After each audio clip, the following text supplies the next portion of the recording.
இடிஞ்சு விழுகிற நிலைமையில இருந்த ஒரு சென்ட்ரிங்கை நம்ம லிஃப்ட் பண்ணி தூக்கி அதுக்கு இன்னொரு 20 வருஷம் ஆயுள் காலம் வர்ற மாதிரி செஞ்சுருக்கோம்.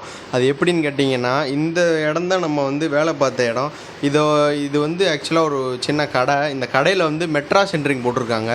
மெட்ரா சென்ட்ரிங் போட்டு இந்த மெட்ரா சென்ட்ரிங்க்கு மெயினாக வந்து பார்த்திங்கன்னா, அந்த கீழே கட்டை கொடுத்துருப்பாங்க. இந்த கட்டையில் தான் வந்து அது லோடு கரெக்டாக உட்காந்துருக்கும். இந்த கட்டை நாளடைவில் என்ன ஆகுதுன்னு பார்த்தீங்கன்னா, கரையான் பிடிச்சி அந்த கட்டை பூரா அரிச்சு ரொம்ப வீக் ஆகிடுச்சு கட்டை பூரா. ஆக்சுவலாக இது ஒரு 2 வருஷத்துக்கு முன்னாடியே இதில் வந்து நம்ம சேனல் கொடுத்து வச்சுருந்தோம். இந்த கடையிலேயே திருப்பி அந்த கஸ்டமர் கூப்பிட்டு எனக்கு ஃபுல்லாக எல்லா கட்டையும் ரிமூவ் பண்ணிவிட்டு எனக்கு நீங்கள் சேனல் வச்சு கொடுத்துருங்க அப்படின்ட்டாங்க. சரின்னு பண்ணிடலான்னு சொல்லி எல்லா கட்டையும் உருவி நம்ம வந்து சேனலை வச்சுருக்கோம். இதில் சேனல் நம்ம கட்டையெல்லாம் உருவும் போதே சென்ட்ரிங் ஃபுல்லாக இறங்க ஆரம்பிச்சிச்சு. நம்ம வந்து ஜாக்கியை வச்சு முட்டு கொடுத்து சென்ட்ரிங்கை நிப்பாட்டி அதுக்கப்புறமா இந்த மாதிரி சேனல் கொடுத்து சரி பண்ணியிருக்கோம். இது வந்து ரொம்பவே ஒரு ரிஸ்க்கான வேலை தான். இருந்தாலும் நம்ம வந்து எந்த மாதிரி வேலையாக இருந்தாலும் நம்ம அசால்ட்டாக பண்ணி முடிப்போன்றனால இந்த வேலையை ஈஸியாக முடித்தாச்சு. இந்த மாதிரி உங்களுக்கு எங்கேயாவது கம்ப்ளைண்ட் இருந்தால் கண்டிப்பாக சொல்லுங்கள். நம்ம எப்பேற்பட்ட வேலையாக இருந்தாலும் அதை சரி பண்ணி கொடுப்போம். இந்த வீடியோ பிடிச்சிருந்தா மறக்காமல் ஒரு லைக் பண்ணிடுங்க. தேங்க்ஸ் ஃபார் வாட்சிங்.